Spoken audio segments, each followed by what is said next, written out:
Olá, tudo bem com você? Como é que está sendo o seu dia? Conta para mim, eu vou gostar de saber. Use o espaço dos comentários no vídeo de hoje para dizer como é que está sendo o seu dia.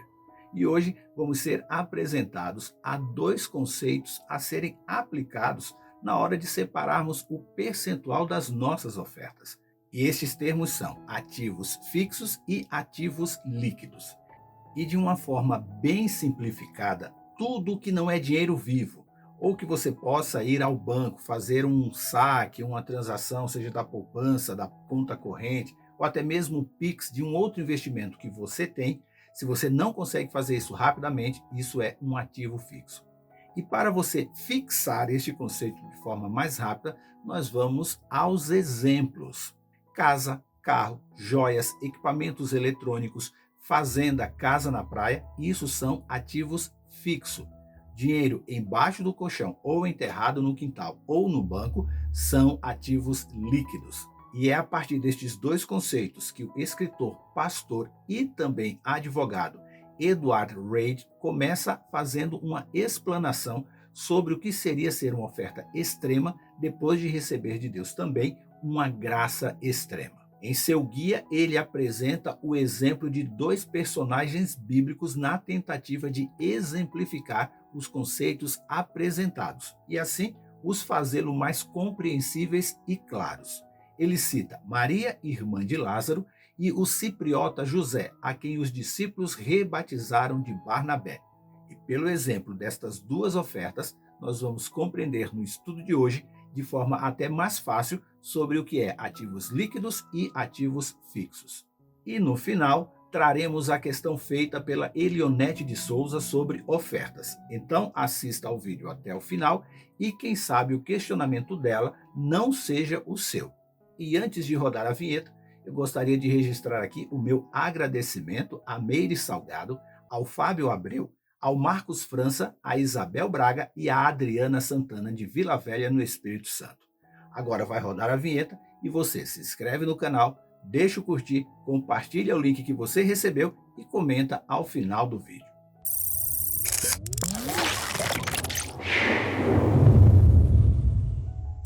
Tudo bem com você? Seja bem-vindo e bem-vindo ao canal Vocacionados. Eu sou Marciel Farias e é um prazer ter você aqui para juntos estudarmos a palavra de Deus. Vamos à Bíblia? Está escrito: o Senhor disse a Moisés: diga ao povo de Israel que me traga suas ofertas. Aceite as contribuições de todos cujo coração os dispuser a doar.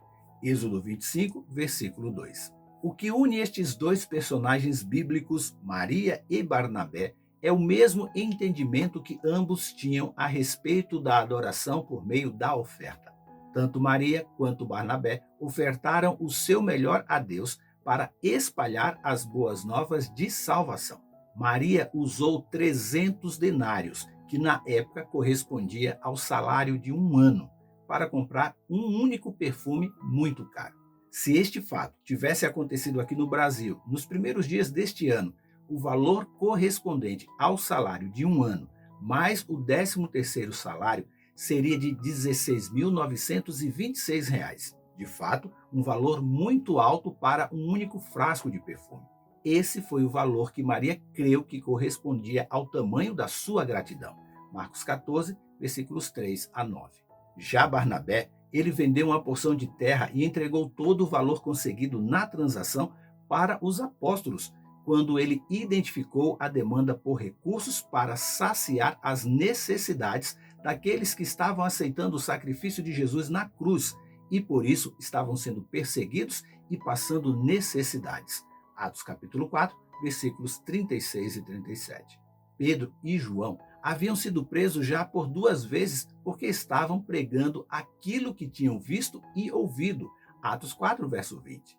A ação de Maria e Barnabé apontam que eles tinham bons motivos para doar com gratidão e honra para a pregação do Evangelho e honra a Deus.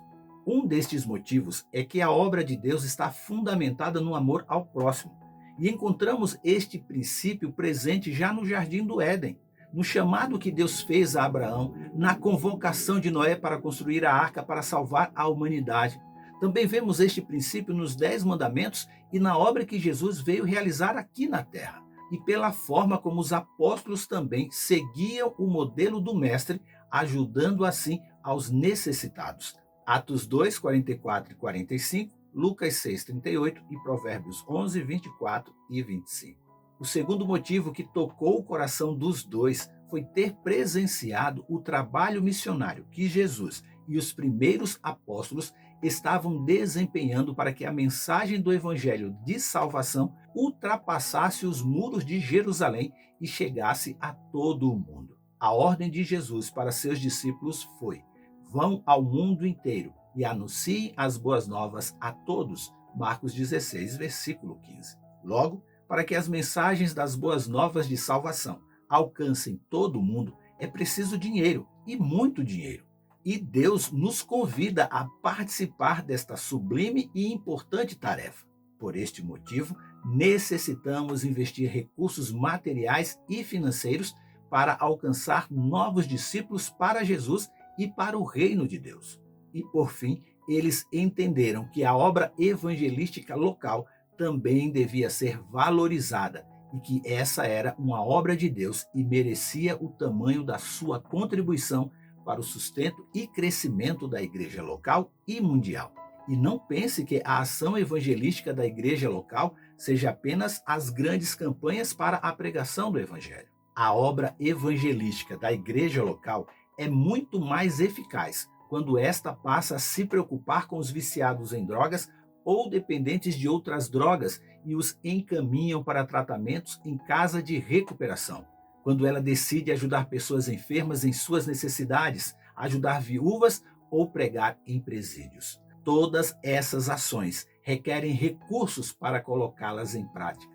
Não foi exatamente isso que Jesus fez em seu ministério terrestre? Isso está lá em Lucas 4, 16 e 21. Deus não precisa do nosso dinheiro, mas a sua obra precisa, porque o trabalho assistencial promovido pela igreja é gigantesco.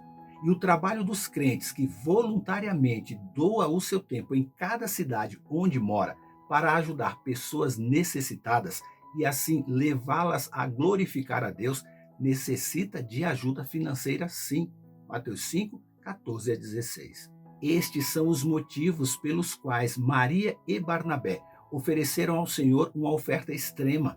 Hoje devemos ajudar a igreja local com os recursos e o sustento dos obreiros que trabalham de maneira exclusiva e dedicada ao ensino da palavra de Deus. Isto é bíblico, está lá em Gálatas 6, verso 6.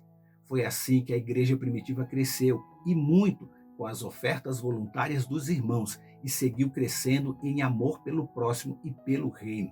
Efésios 4, versículo 15. Maria e Barnabé foram arrojados em suas ofertas e com certeza não se arrependeram, pois já possuíam o maior tesouro que poderiam ter, o reino de Deus. Mateus 16, 23 a 30.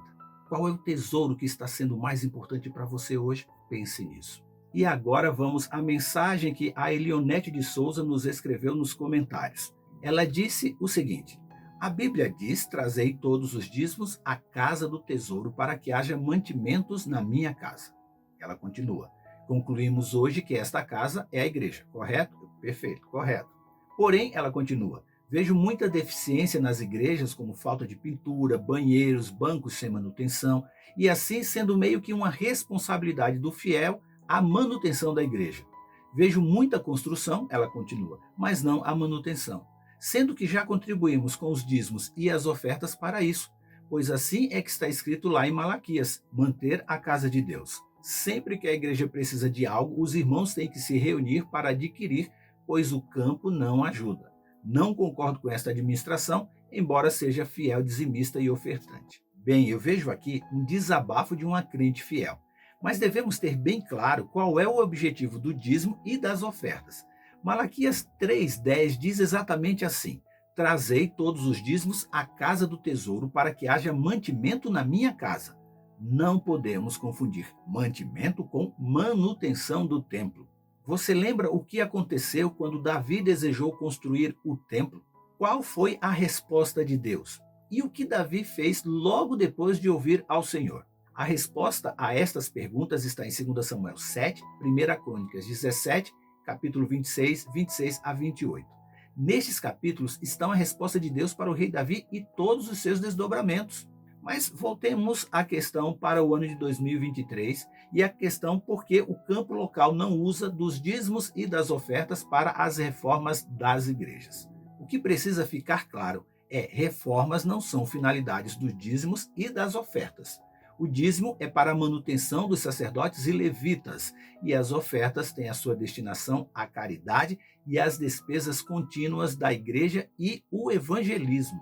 Por isso que há ofertas especiais ou extremas, como fez Barnabé, e que são estimuladas quando a igreja está precisando de uma pintura nova em sua fachada, quando precisa trocar os assentos ou quando quer comprar um novo projetor. E muitas vezes, acredite no que eu vou te dizer, estas campanhas são lançadas porque o caixa da igreja está operando quase no vermelho, porque os membros não praticam sistematicamente o ato de trazer à igreja ofertas voluntárias, que até para comprar uma cesta básica não há recursos na sala do tesouro da casa de Deus. Você acredita?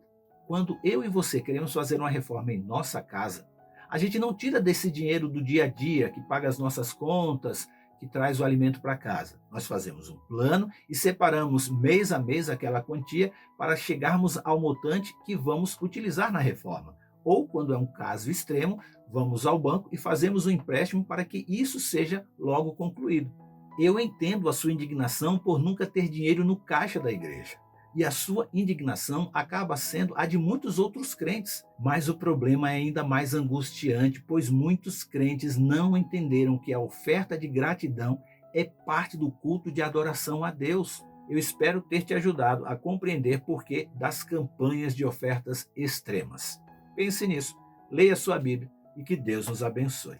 Este conteúdo está no aplicativo Esperança Real e na web Rádio Ecoar. Se inscreva em nosso canal, habilite as notificações, deixe o seu curtir, comente e compartilhe em suas redes sociais. E lembre-se, você é participante da vocação celestial para ir ao mundo, pregando o evangelho da salvação a toda criatura. Que Deus te abençoe e até amanhã.